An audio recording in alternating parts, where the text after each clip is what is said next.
إن الحمد لله نحمده ونستعينه ونستغفره ونؤمن به ونتوكل عليه ونعوذ بالله من شرور أنفسنا ومن سيئات أعمالنا من يهده الله فلا مضل له ومن يضلل فلا هادي له وأشهد أن لا إله إلا الله وحده لا شريك له وأشهد أن محمدا عبده ورسوله يا أيها الذين آمنوا اتقوا الله حق تقاته ولا تموتن إلا وأنتم مسلمون يا أيها الناس اتقوا ربكم الذي خلقكم من نفس واحدة وخلق منها زوجها وبث منهما رجالا كثيرا ونساء واتقوا الله الذي تساءلون به والأرحام إن الله كان عليكم رقيبا يا أيها الذين آمنوا اتقوا الله وقولوا قولا سديدا يصلح لكم أعمالكم ويغفر لكم ذنوبكم ومن يطع الله ورسوله فقد فاز فوزا عظيما أما بعد فإن خير كتاب الله وخير الهدي محمد صلى الله عليه وآله وسلم وشر الأمور محدثاتها وكل محدثة بدعة وكل بدعة ضلالة وكل ضلالة في النار. أعوذ بالله السميع العليم من الشيطان الرجيم من همزه ونفخه ونفثه بسم الله الرحمن الرحيم فخلف من بعدهم خلف أضاعوا الصلاة واتبعوا الشهوات فسوف يلقون غيا إلا من تاب وآمن وعمل صالحا فأولئك يدخلون الجنة ولا يظلمون شيئا جنات عدن التي وعد الرحمن عباده بالغيب إنه كان وعده مأتيا.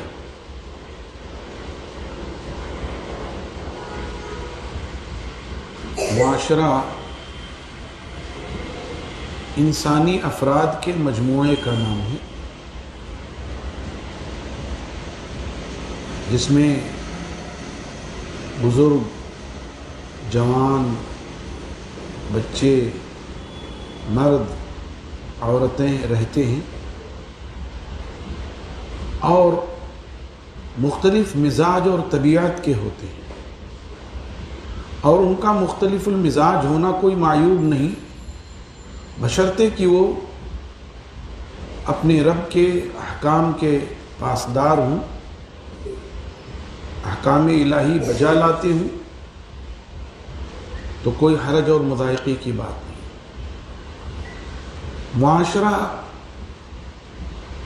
اسلام کی نظر میں ایک صالح معاشرہ ہونا چاہیے جہاں اللہ تبارک و تعالیٰ کے حقوق کی ادائیگی کا اہتمام ہوتا ہو، جہاں بندوں کے حقوق کی ادائیگی کا خیال کیا جاتا ہو، جہاں لوگ ایک دوسرے کی تکریم اور تعظیم کرتے ہوں، جہاں چھوٹے بڑوں کو عزت دیتے ہوں اور بڑے چھوٹوں پر شفقت کا ہاتھ رکھتے ہوں، جہاں معاشرے میں یتیموں کی دیکھ ریکھ، بیواؤں کا پاس و لحاظ اور خواتین کے حقوق کا پاس و لحاظ رکھا جاتا ہو، یہ اسلامی معاشرہ ہے اور یہی شریعت کو مطلوب ہے.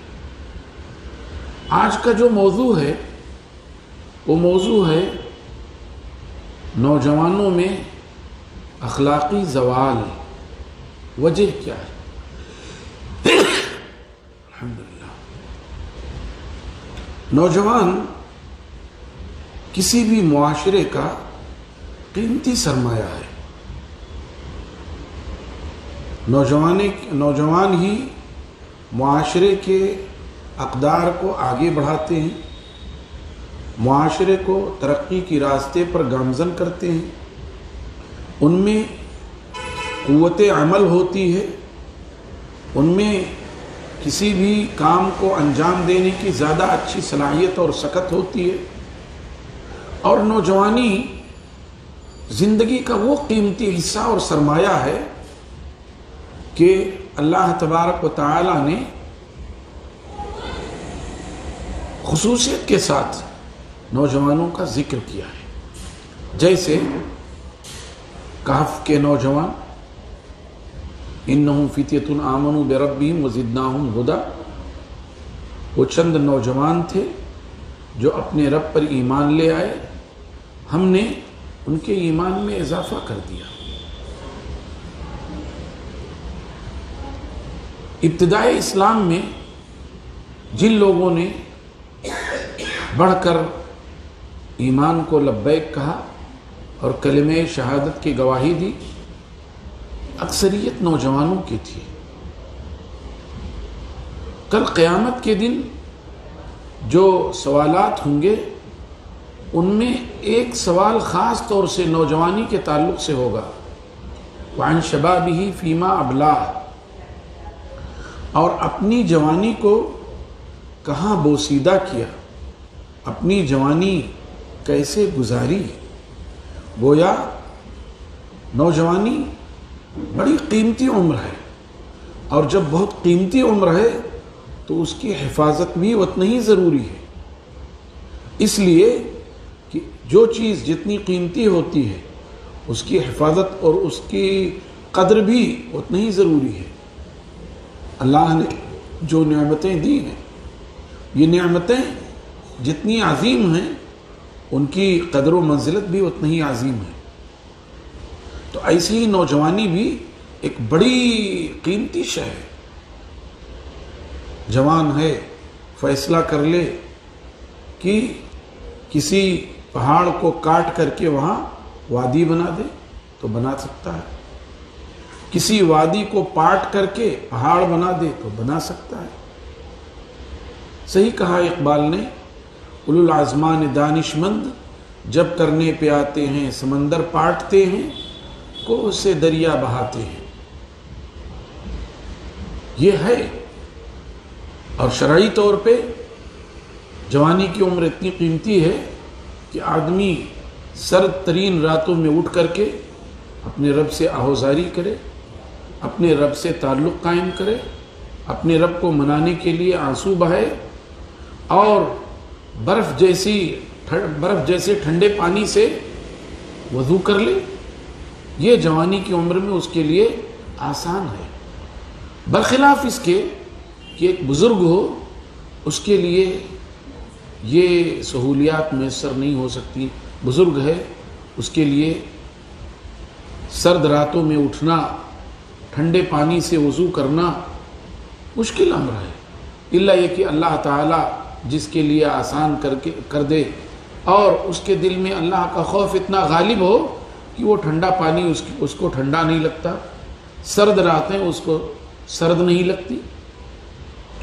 ایسی ہی گرمی کے دنوں میں چلچلاتی دھوپ میں، کھڑی دوپہر میں اللہ کی عبادت کے لیے مسجدوں کی طرف نکلنا بزرگوں کے لیے، نوجوانوں کے لیے آسان ہوتا ہے، بزرگوں کے مقابلے میں نوجوانوں کے لیے آسان ہوتا ہے۔ تو ظاہر ہے کہ جوانی کی عمر بڑی قیمتی ہے، اور جب بہت قیمتی ہے تو اس کی قدر و منزلت بھی ویسے ہی ہونی چاہیے، اور اس کی قدر بھی ویسے ہی کرنی چاہیے، اس کو اہمیت بھی ویسے ہی دینا چاہیے۔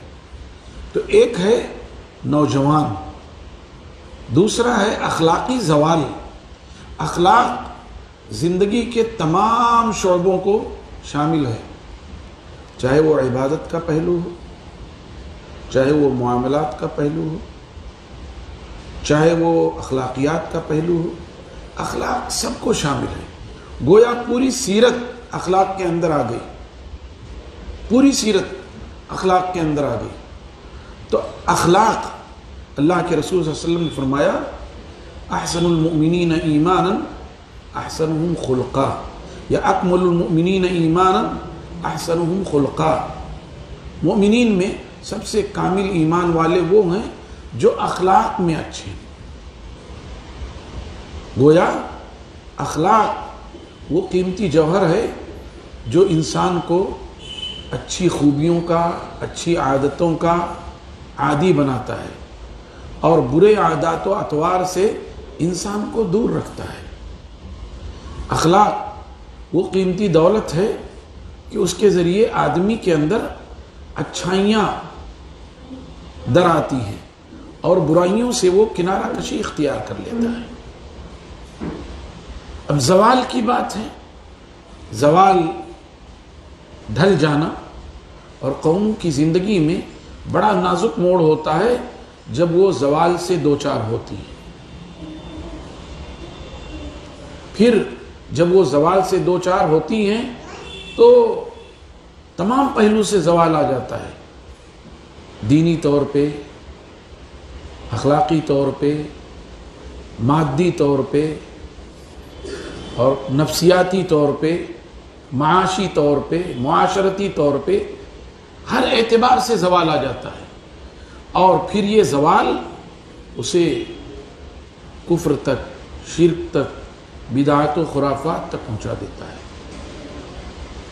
اسی لیے اللہ کے رسول صلی اللہ علیہ وآلہ وسلم نے اہل ایمان کو وہ طریقے اور راستے بتائے جس سے ان کا تعلق اللہ تعالیٰ سے مضبوط ہو، جس سے ان کی دنیا مضبوط ہو، جس سے ان کی معاشیات مضبوط ہوں، جس سے ان کی معاشرت مضبوط ہو، جس سے ان کا سماج مضبوط ہو، اور ان تمام گوشوں سے آگاہ کر دیا جہاں جہاں سے زوال آ سکتا ہے، جہاں جہاں سے انحطاط آ سکتا ہے، جہاں جہاں سے اخلاقی کمزوری پیدا ہو سکتی ہے، اعتقادی کمزوری پیدا ہو سکتی ہے، عبادتی کمزوری پیدا ہو سکتی ہے، ان تمام چیزوں سے اللہ کے رسول صلی اللہ علیہ وسلم نے آگاہ کر دیا۔ اب یہ امت مسلمہ کی ذمہ داری ہے، ہماری ذمہ داری بنتی ہے کہ رسول اللہ صلی اللہ علیہ وسلم کی ان تعلیمات کو ہم مضبوطی سے تھام لیں اور ان پر یکسوئی سے عمل کریں، اور اللہ تبارک و تعالیٰ کی رضا پیش نظر ہو، جناب محمد الرسول اللہ صلی اللہ علیہ وسلم کا طریقہ اور آپ کی سنت پیش نظر ہو، تو یقیناً یہ زوال ہمارے قریب نہیں آ سکتا۔ لیکن اگر رسول اللہ صلی اللہ علیہ وسلم کی سنتوں کو چھوڑ کر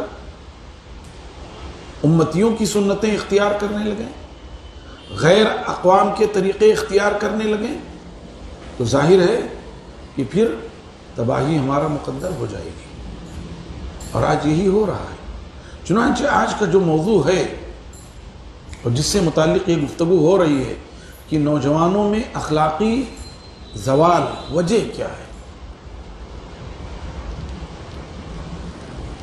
تو سب سے بڑی وجہ جو ہے وہ ہے دین سے دوری، دین بیزاری۔ آپ جائزہ لیں، آپ کی مسجد میں جمعہ کے روز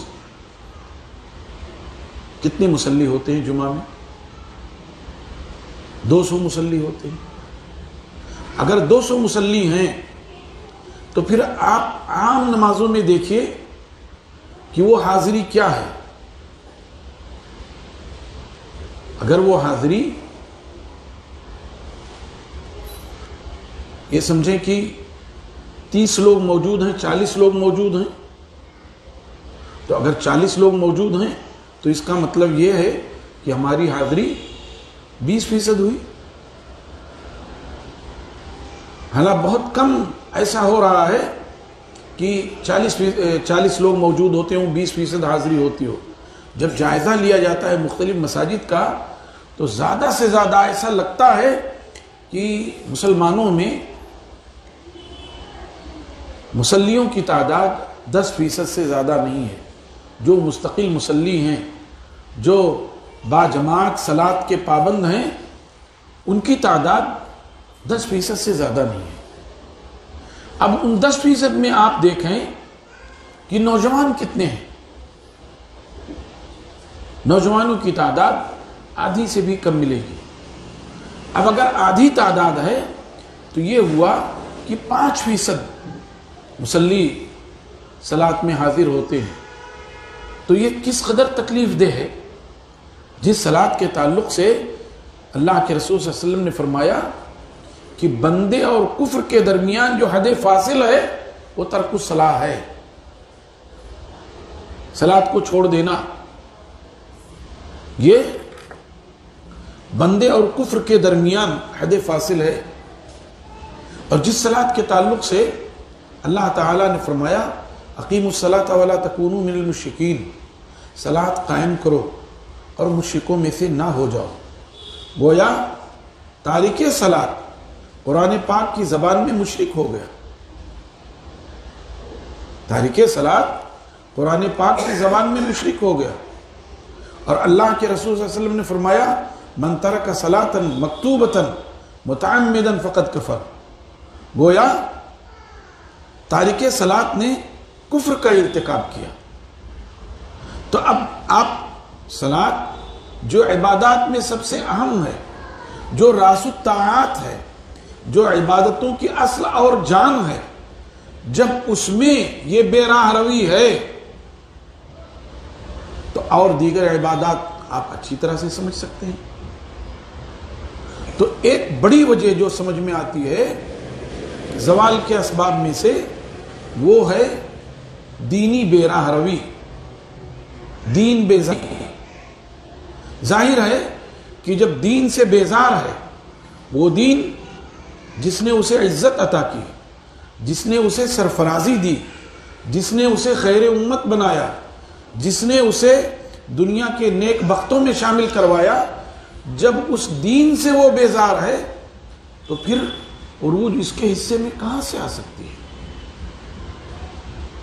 اس کے حصے میں تو تنزل ہی تنزل ہے، اس کے حصے میں تو زوال ہی زوال ہے۔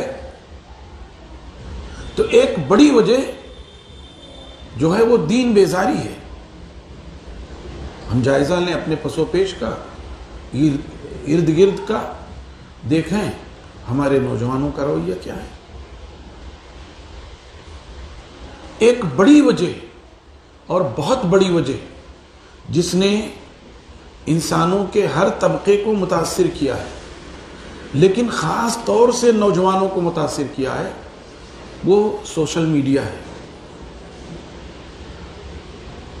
سوشل میڈیا نے ہماری صلاحیتوں کو گھن لگا دیا ہے۔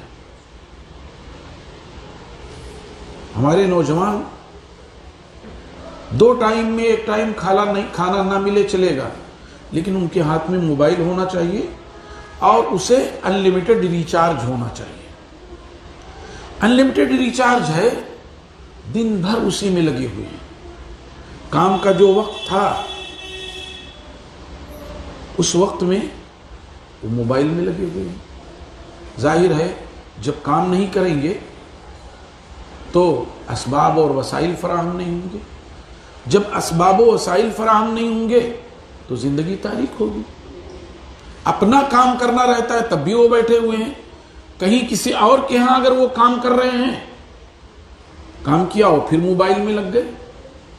ظاہر ہے جس آدمی نے آپ کو کام پہ رکھا ہوا ہے، جب وہ دیکھے گا کہ یہ آدمی، اس کی توجہ ہمارے کام سے ہٹی ہوئی ہے، جو بھی کام کر رہا ہے، لون چلا رہا ہے، گھڑی لگا رہا ہے، آفس میں کچھ لکھنے پڑھنے کا کام ہے اور دیگر ضروریات ہیں، جب وہ ان کاموں کو چھوڑ کر وہ پرائرٹی دے رہا ہے، اولویت دے رہا ہے اپنے موبائل کو، ظاہر ہے کہ اس کے دل میں پھر دھیرے دھیرے آپ کے تئیں تھوڑا سا مزاج بدلے گا، طبیعت میں کدورت پیدا ہوگی اور پھر وہ آدمی آپ سے بدل ہو جائے گا۔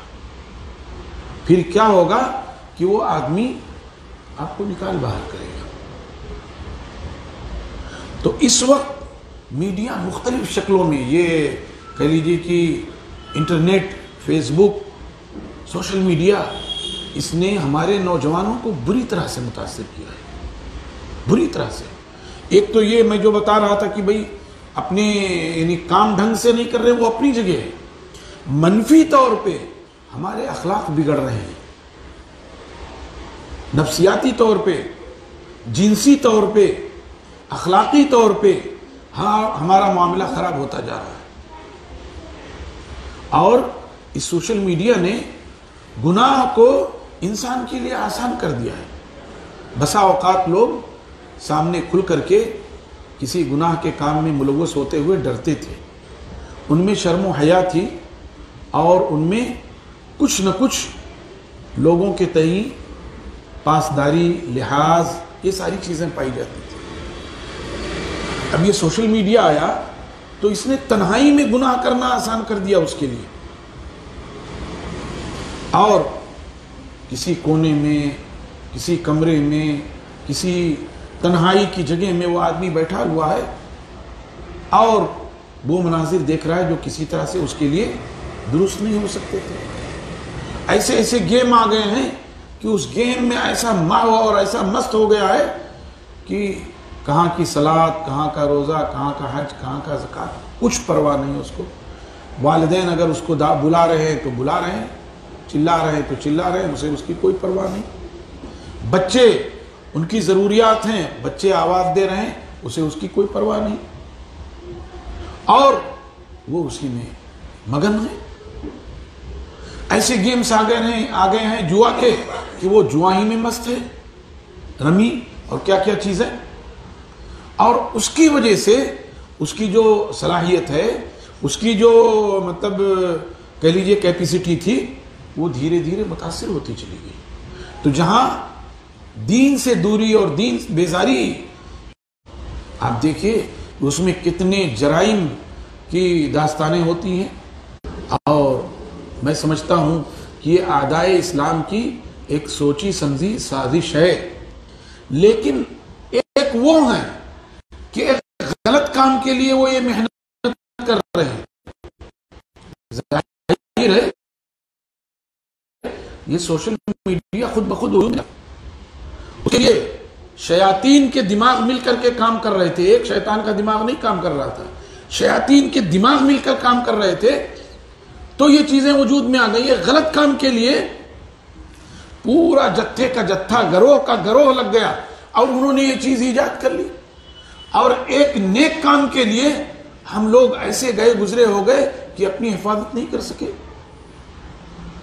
ہم نے یہ دیکھا ہوتا کہ وہ اللہ کے راستے سے بھٹکانے کے لیے اتنی بڑی محنت کر رہے ہیں، اور ایک ہم ہیں کہ اللہ کے راستے پر چلنے کے لیے ہم اپنے آپ کو سنبھال نہیں سکتے.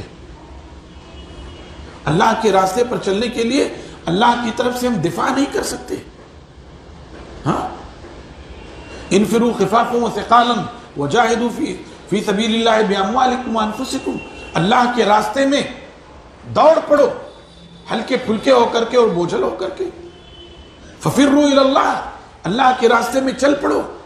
اور اللہ ہمیں آواز دے رہا ہے کہ اللہ کی طرف آؤ. فَإِمَّا يَأْتِيَنَّكُم مِّنِّي هُدًى فَمَن تَبِعَ هُدَايَ فَلَا خَوْفٌ عَلَيْهِمْ وَلَا هُمْ يَحْزَنُونَ. تمہارے پاس میرے پیغامات آئیں گے تو جو میرے پیغامات کی پیروی کرے گا اور اس کے تقاضوں کو پورا کرے گا، اس راستے پر چلے گا، فَلَا خَوْفٌ عَلَيْهِمْ وَلَا هُمْ يَحْزَنُونَ، ان کے لیے نہ تو کوئی خوف ہوگا اور نہ کوئی رنج ہوگا. اور اللہ ہمیں یہ بلا رہا ہے وَسَارِعُوا إِلَىٰ مَغْفِرَةٍ مِّن رَّبِّكُمْ وَجَنَّةٍ عَرْضُهَا السَّمَاوَاتُ وَالْأَرْضُ أُعِدَّتْ لِلْمُتَّقِينَ. دوڑ پڑو ایسے جنت کی طرف اور اللہ کے مغفرت کی طرف جس کی لمبائی چوڑائی زمین و آسمان کے برابر ہے، جو متقیوں کے لیے تیار کی گئی ہے. یعنی اللہ کا پیغام ہمیں مل رہا ہے، جو دین سے سرفراز کیے گئے، جنہیں صحیح اور کامل دین ملا ہوا ہے، جنہیں خاتم الانبیاء جناب محمد الرسول اللہ صلی اللہ علیہ وسلم کی رسالت ملی ہوئی ہے. ہم اپنے دین کی بقا اور تحفظ کے لیے اور اپنی ذات کے تحفظ کے لیے، دین کی بقا تو ہے ہی لیکن اپنی ذات کی تحفظ کے لیے ہم محنت نہیں کر سکتے. اور وہ جو ہمیں بھٹکانے کے لیے، جو باطل نظریات والے، جو غلط افکار و خیالات والے ہیں، وہ اتنی محنت کر رہے ہیں.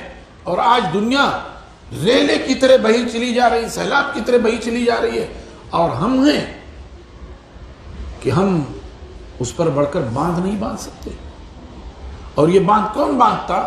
نوجوان باندھتے. کسی بھی معاشرے کا نوجوان طبقہ اگر آگے بڑھ جائے اور نوجوان طبقہ اگر دین سے وابستہ ہو جائے تو امید کی جاتی ہے. اس لیے کہ ان کے اندر جو ایکٹیو پاور ہے، جو قوت عاملہ ہے، وہ معاشرے کے کسی اور طبقے میں نہیں ہے. تو ایک وہ ہیں کہ سوشل میڈیا کے ذریعے ہمیں خس و خاشاک کی طرح، گرد و غبار کی طرح، کھر پتوار کی طرح بہائے لے جا رہے ہیں. اور ایک ہم ہیں کہ ہمارے پاس واضح شریعت موجود ہے، کامل نظام زندگی موجود ہے،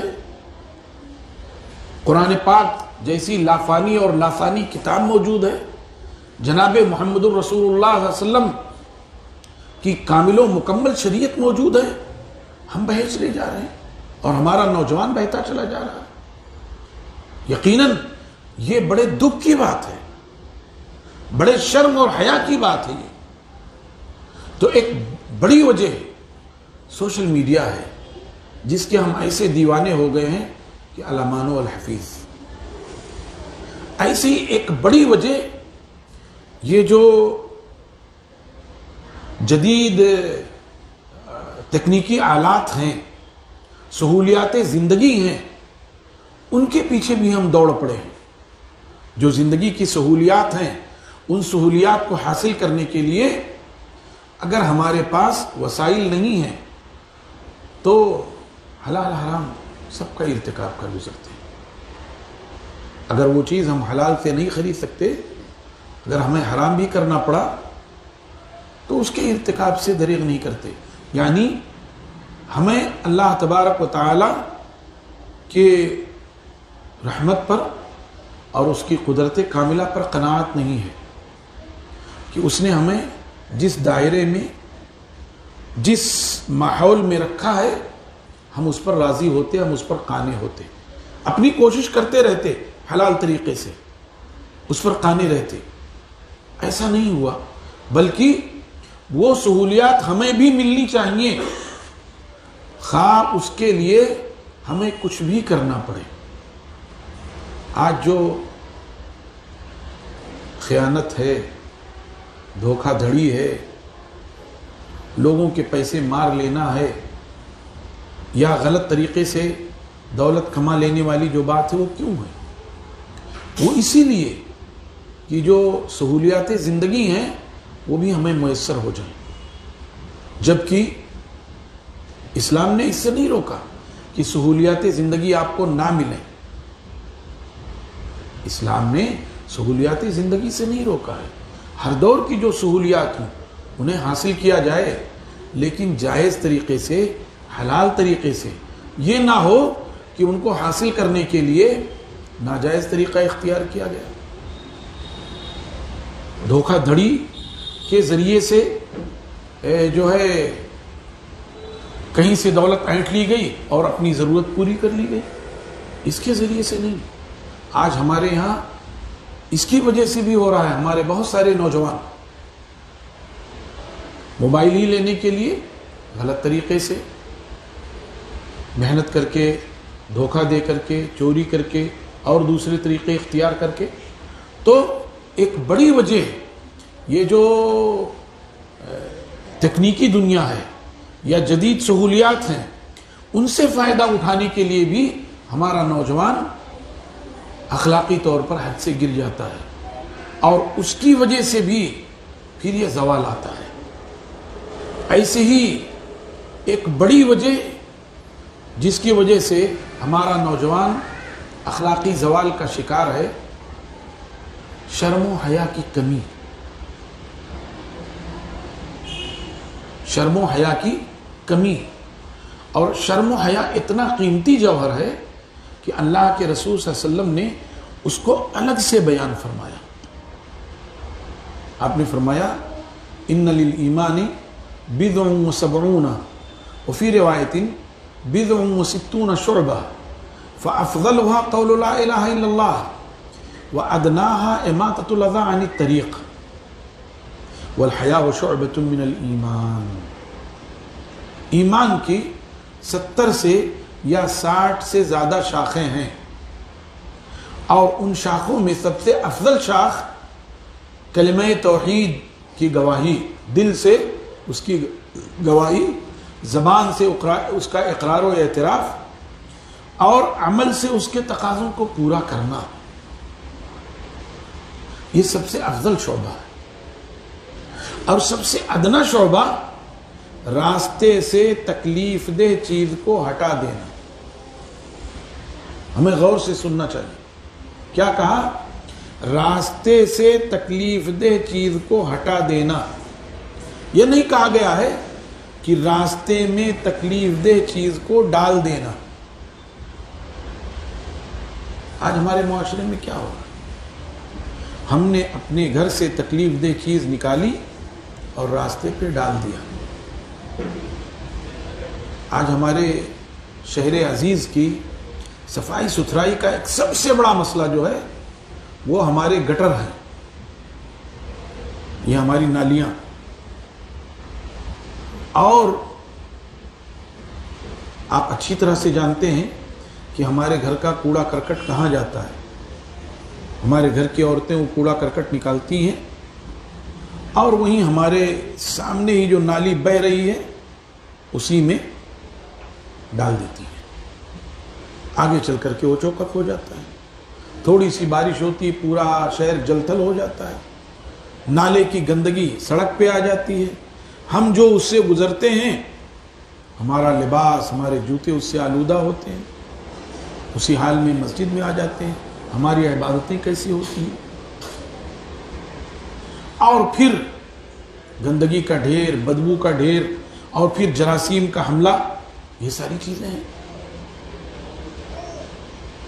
تو کیا کہا گیا؟ سب سے ادنا جو ہے وہ راستے سے تکلیف دہ چیز کو ہٹا دینا۔ اس کے بعد جو بات کہی گئی وہ کیا کہی گئی؟ وَالْحَيَاءُ شُعْبَةٌ مِّنَ الْإِيمَانِ، حیا ایمان کا سب سے اہم شعبہ ہے، ایمان کا اہم شعبہ ہے، اور یہ حیا ہی ہے کہ اس حیا کی موجودگی میں بندہ اللہ کے حقوق کو بھی اچھی طرح سے ادا کرتا ہے۔ اسے حیا ہے کہ کل جب اللہ کے سامنے پیشی ہوگی تو میں کیا جواب دوں گا۔ اسے حیا ہے کہ ہم نے اللہ تعالیٰ سے وعدہ کیا تھا کہ شریعت پہ عمل پیرا ہوں گے، صحابہ کرام نے وعدہ کیا رسول اللہ علیہ وسلم کے دستے مبارک پر، اب اس کے بعد جو نسلیں آ رہی گویا وہ وعدہ ہے۔ جب ہم نے کلمہ شہادت کی گواہی دے دی تو گویا ہم نے اللہ سے وعدہ کر لیا۔ تو وہ حیا ہی ہے جو انسان کو اور خاص طور سے نوجوان کو آمادہ کرتا ہے کہ ہم نے اللہ تعالیٰ سے وعدہ کیا ہے، کل اسے کیا منہ دکھائیں گے۔ تو یہ حیا ہی ہے جو انسان کو اور نوجوان کو اللہ کے حقوق کی ادائیگی پر آمادہ کرتا ہے، اور یہ حیا ہی ہے جو بندوں کے حقوق کی ادائیگی پر آمادہ کرتا ہے۔ اور جب انسان یا بندہ اللہ کے حقوق ادا کرنے لگے اور بندوں کے حقوق ادا کرنے لگے تو یہی تو ایک کامل ایمان کی علامت ہے۔ تو حیا وہ جوہر ہے، حیا وہ عنصر ہے جو بندے کو اخلاق حمیدہ اور اوصاف فاضلہ کا عادی اور خوگر بناتی ہے، اور یہ حیا ہی ہے جو بندے کو اخلاق رذیلہ اور اوصاف قبیحہ سے دور رکھتی ہے۔ تو ایک بڑی وجہ جو ہے ہمارے ہاں زوال کی وہ شرم و حیا کا نہ ہونا۔ اسی لیے اللہ کے رسول صلی اللہ علیہ وسلم نے فرمایا کہ پچھلے کلام سے جو چیزیں آئیں، مما ادرک الناس من کلام النبوۃ الاولی، پہلے نبوتوں سے جو چیز لوگوں کو ملی ہے وہ کیا ہے؟ اذا لم تستحی فاصنع ما شئت، جب تمہیں شرم و حیا نہیں تو جو چاہو وہ کرو۔ چنانچہ آج معاشرے میں آپ دیکھیں گے کہ جو مجرمین ہیں وہ ڈھیٹ ہوتے ہیں، مجرمین ہیں ان کے ہاں شرم و حیا کا گزر نہیں ہوتا، مجرمین ہیں نہ انہیں اپنے باپ سے کوئی شرم و حیا، نہ اپنی ماں سے کوئی شرم و حیا، نہ اپنی بہنوں سے کوئی شرم و حیا، نہ اپنے بھائیوں سے کوئی شرم و حیا، نہ معاشرے کے بزرگوں اور بڑوں سے کوئی شرم و حیا، نہ اور کسی کا کوئی شرم و حیا۔ وہ ڈھیٹ ہو جاتے ہیں اور ان کے سامنے کوئی بات کہی جاتی ہے تو ڈنکے کی چوٹ پہ اپنے گناہوں کا اعتراف کرتے ہیں اور ان کو کچھ نہیں لگتا۔ یہ بے شرمی ہی کی بات ہوتی کہ آدمی کوئی جرم کر کے آتا ہے اور اپنے ساتھیوں میں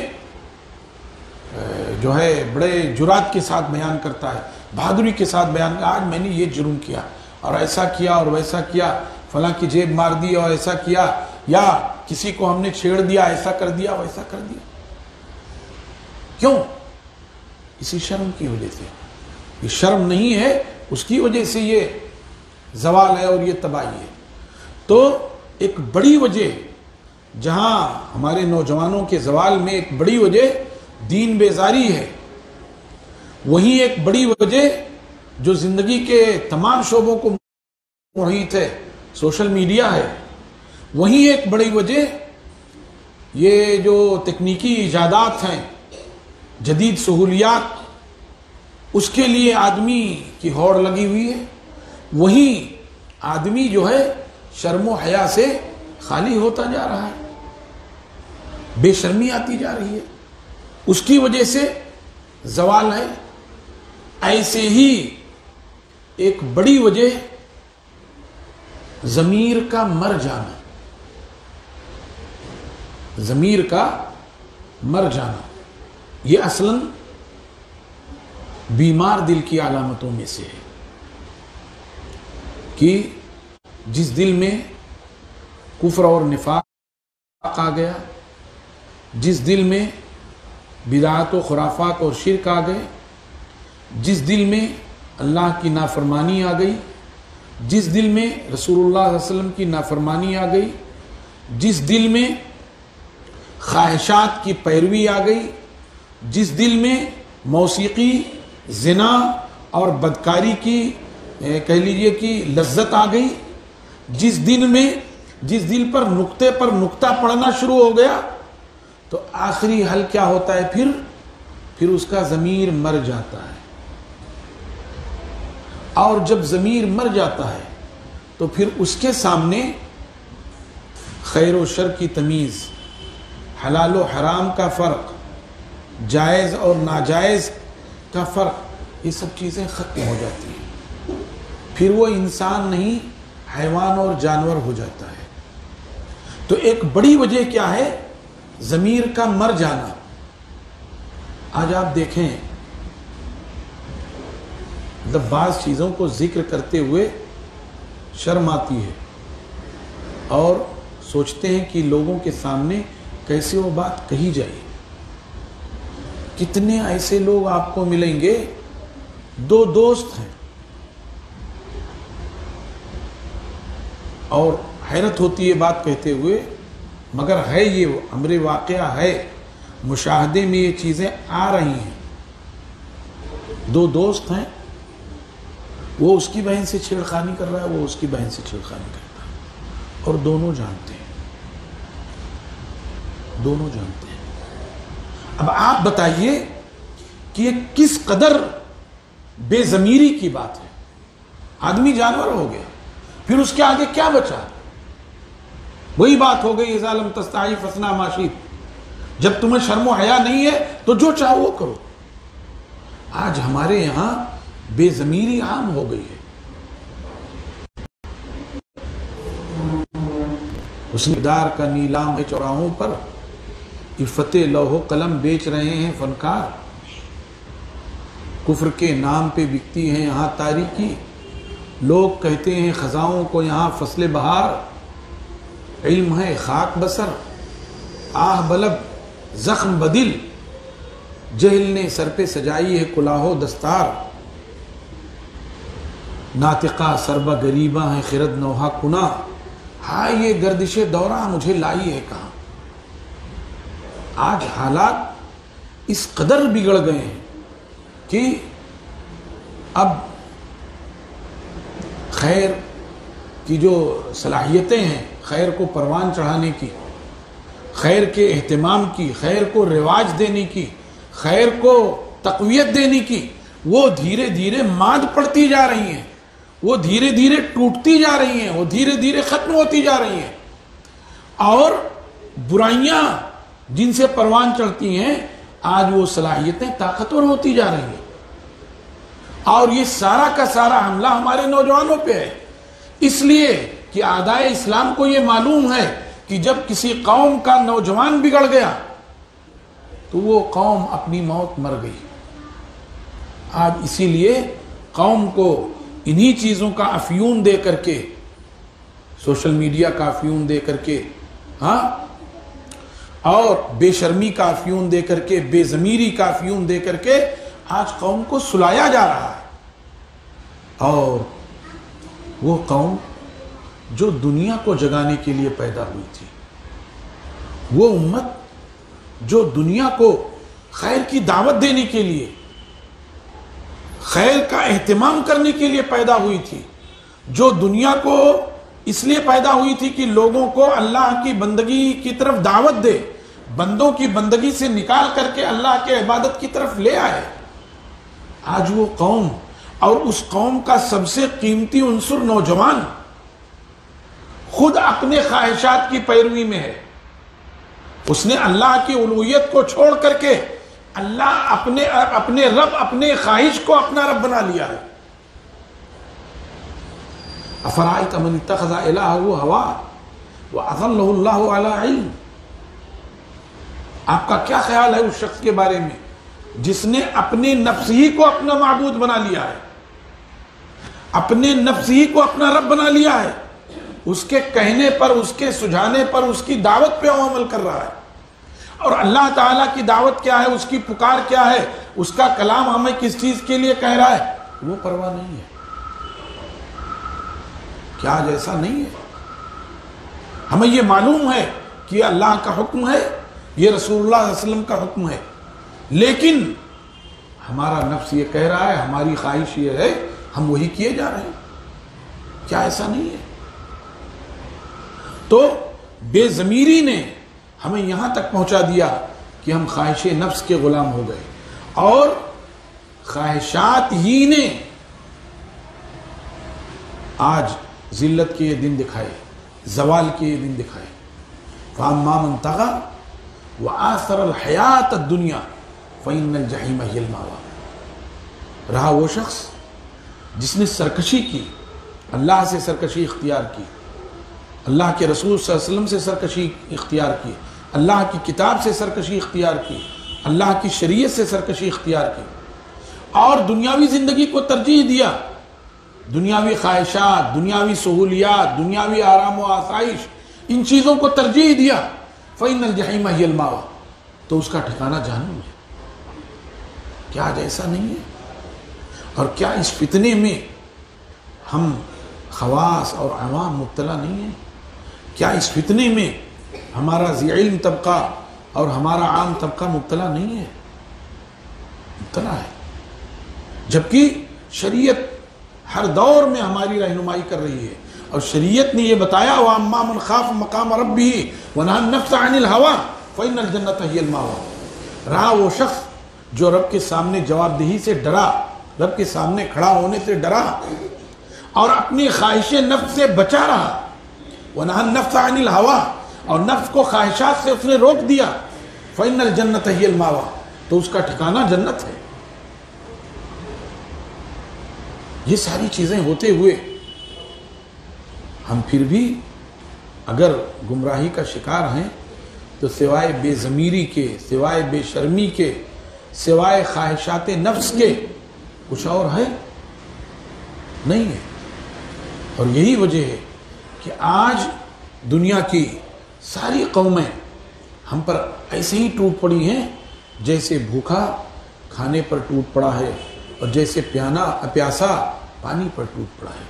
دنیا کی ساری قومیں آج ہمیں فٹ بال بنائے ہوئے ہیں، اور ہم ہیں کہ فٹ بال کی مانند ان کے پالے میں آتے اور جاتے رہتے ہیں، کبھی اس قوم کے پالے میں ہیں، کبھی اس قوم کے پالے میں ہیں، اور اس طرح سے پورا ہمارا نظام تہو بالا ہو کر رہ گیا ہے۔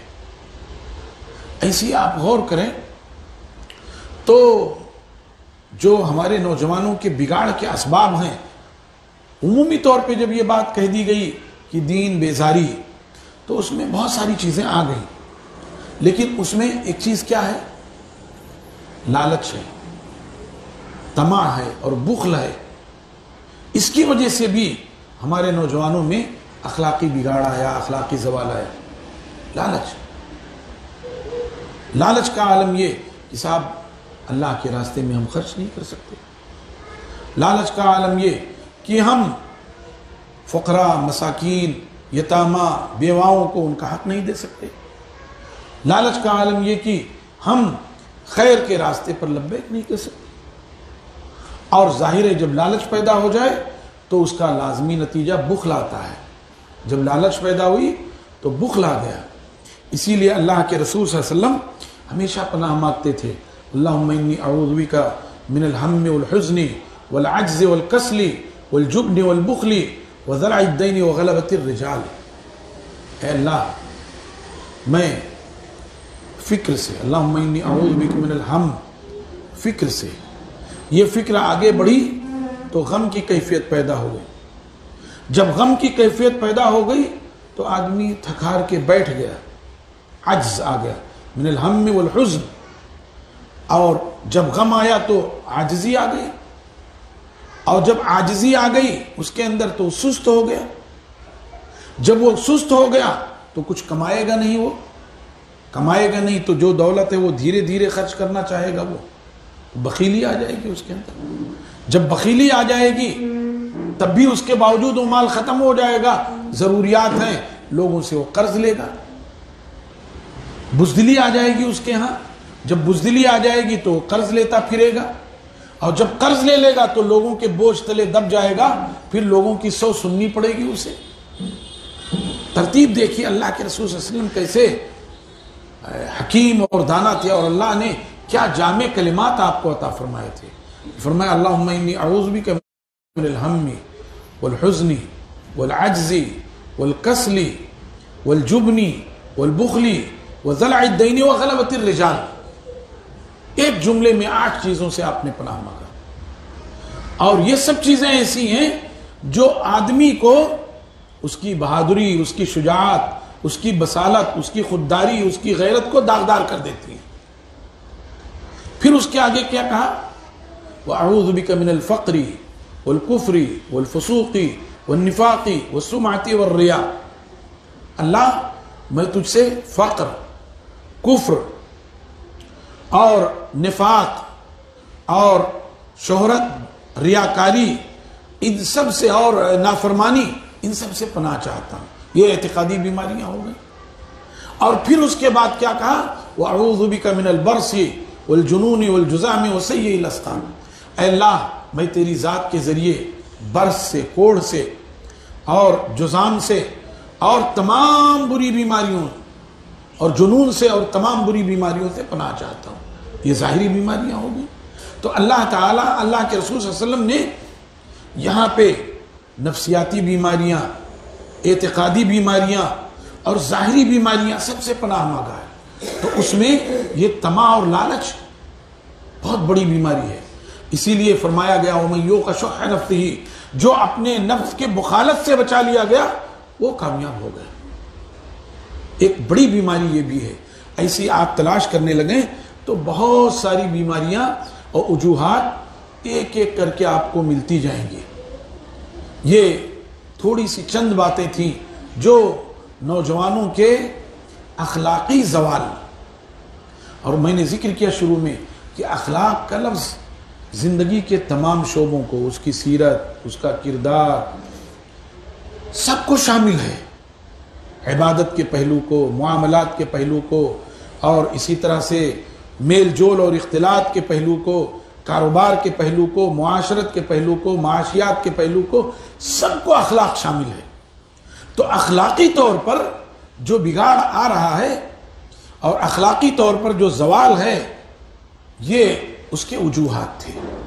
ظاہر ہے کہ پھر اس کا حل کیا ہو سکتا ہے؟ اس کا حل وہی ہے،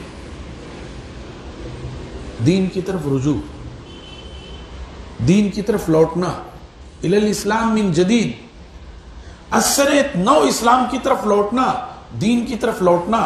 جیسے صحابہ کرام رضوان اللہ علیہم اجمعین اسلام کے آنے سے پہلے طرح طرح کی بیماریوں میں مبتلا تھے، لیکن جب اسلام آیا تو ان کی کایا پلٹ گئی، ان کے اخلاق، ان کے عادات اور ان کی ترجیحات، ساری چیزیں بدل گئی۔ ایسے ہی ہم مسلمان اگر یہ چاہتے ہیں کہ یہ اخلاقی پستی، اخلاقی زوال ہم سے دور ہو، یہ دینی بے راہ روی ختم ہو، یہ جو ہے غلط عادات و اطوار کا خاتمہ ہو، تو اس کی بنیادی وجہ یہ ہے کہ آدمی تقوی اختیار کرے، اللہ کا خوف اور اس کی خشیت، اللہ کے حکموں پر عمل، جن چیزوں سے اللہ تعالیٰ نے روک دیا ہے اس سے رک جانا. ایسی ہی اس زوال کا خاتمہ اس کا ایک حل یہ ہے کہ رسول اللہ صلی اللہ علیہ وسلم کی سنتوں کی طرف رجوع کرے. رسول اللہ صلی اللہ علیہ وسلم کی سنتوں کو اپنے اندر سموئے، اپنے آپ کو ان سنتوں سے آراستہ و پیراستہ کرے. ایسی ہی اس زوال سے بچنے کی ایک وجہ یہ ہے کہ اپنے اندر خودداری اور غیرت پیدا کرے، حیا کے عنصر کو اپنے اندر جگائے.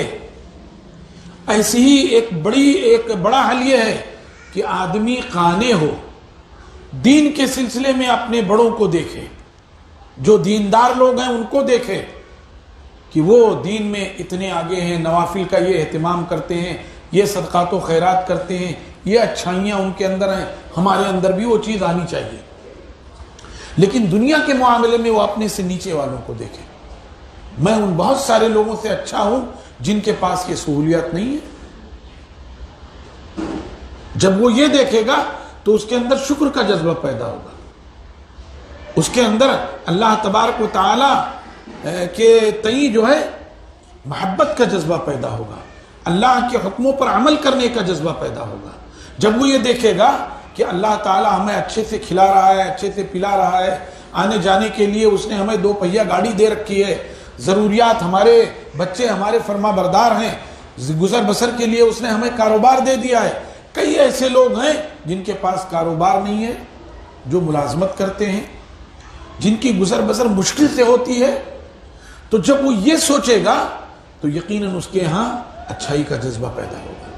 تو قناعت اور اللہ تبارک و تعالیٰ نے جو دیا ہے اس پر شکر، جب یہ چیز آئے گی تو آدمی اخلاقی طور پر اس کے ہاں بلندی آئے گی.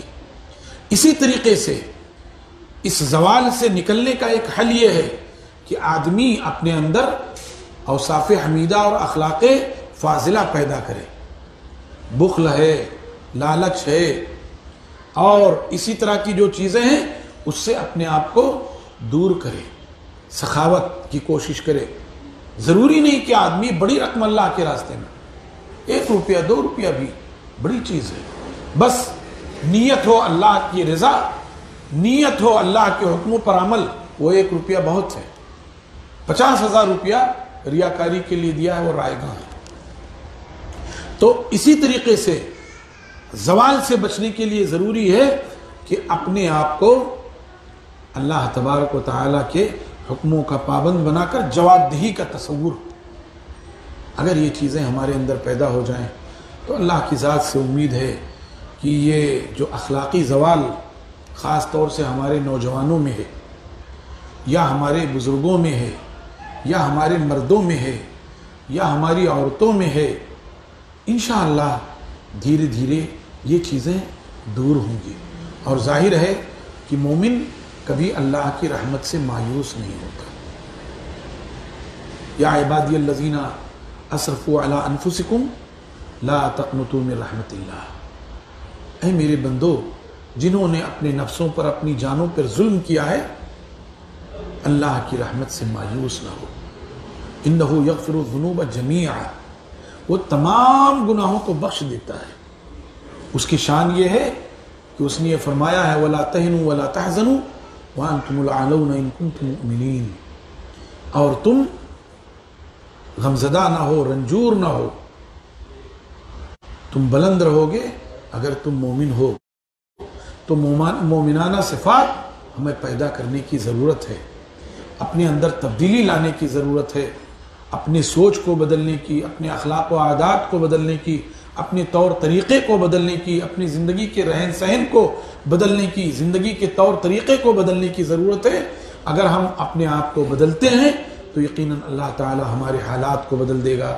ان اللہ لا یغیر ما بقوم حتی یغیروا ما بانفسہم. آپ بدلنے کی کوشش کرو، اللہ آپ کے ساتھ ہے، آپ کو بدلے گا. ایک شخص ہے جو پیروں سے کچھ معذور ہے مگر چل لیتا ہے، اب وہ تکلیف میں ہے، پیر لگاتا ہے، لوگ اس کو سہارا دینے کے لیے تیار ہو جائیں گے، اس کا ہاتھ پکڑ لیں گے. ایک بوڑھا جا رہا ہوتا ہے، کمزور ہے، لوگ اس کو پکڑ کر کے، ایک اندھا نابینا آدمی چل رہا ہے، صحیح راستہ نہیں چل پاتا، لوگ پکڑ کر کے راستہ اسے پار کروا دیتے ہیں.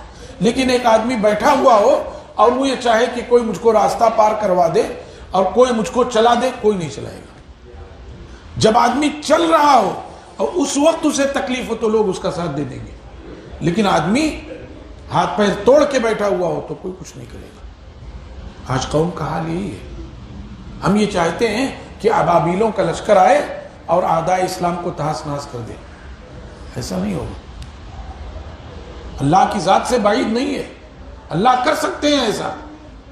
اللہ چاہتے تو رسول اللہ صلی اللہ علیہ وسلم سے کہتے آپ مسجد نبوی میں صلاۃ ادا کیجئے اور اپنے صحابہ کو دین سکھائیے، کوئی ضرورت نہیں یہ جو مکہ سے 400 کلومیٹر چل کر کے آئے ہیں ہم بھیج دے رہے ہیں، ہمارے ابابیل، ہماری چڑیاں ان کو جو ہے تہس نہس کر دیں گی ابراہ کی طرح، آپ کو ضرورت نہیں مت آئیے۔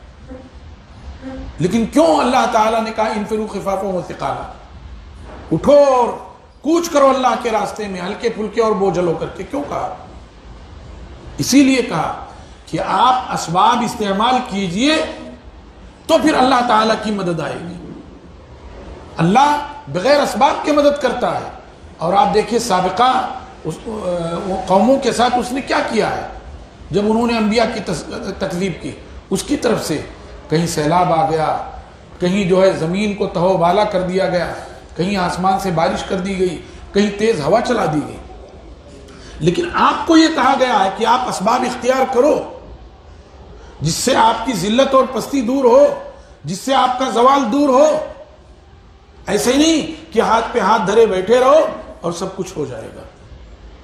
تو میرے بھائیوں اور دوستوں، ہمیں مشترکہ طور پر ہمارے بزرگوں کو، ہمارے جوانوں کو، ہماری مردوں کو، ہماری عورتوں کو، سب کو اپنا اپنا کردار ادا کرنے کی ضرورت ہے، اور خاص طور سے ہمارے نوجوانوں کو، کہ آج کا مرکزی موضوع یہی رہا ہے کہ نوجوانوں کا اخلاقی زوال وجہ کیا ہے۔ تو اس میں ہمیں خاص طور سے نوجوانوں کو اپنا پارٹ اور اپنا حصہ ادا کرنے کی ضرورت ہے۔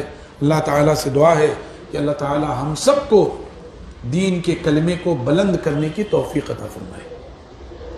اللہ تعالیٰ ہمیں توفیق دے کہ ہم اسلام پر اچھے انداز میں چلیں اور دوسروں تک دین کو پہنچائیں، یہی ہم سے مطلوب ہے۔ اور اللہ تعالیٰ ہمیں ہر طرح کی انحطاط، پستی، زوال سے نکال کر کے سربلندی، عزت اور وقار کی زندگی نصیب فرما دے۔ اقول قولی ھذا واستغفر اللہ لی ولکم ولسائر المسلمین فاستغفر اللہ انہ هو الغفور الرحیم۔